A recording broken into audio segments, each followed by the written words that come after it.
My name is Neumbe Lillian, Victoria Doctor. I am here to speak about coronavirus known as COVID-19.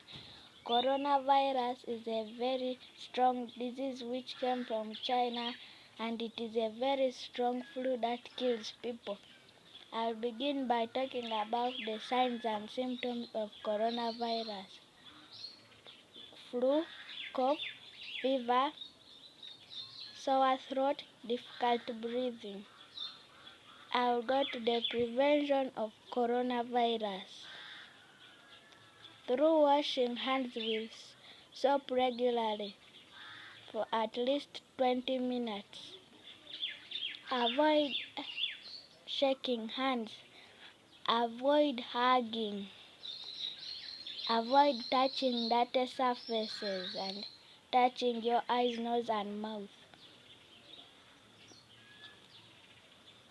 Stay at least 4-meter distance from the next person.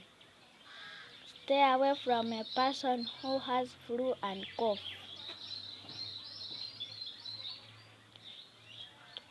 To my father, Massa Gallery.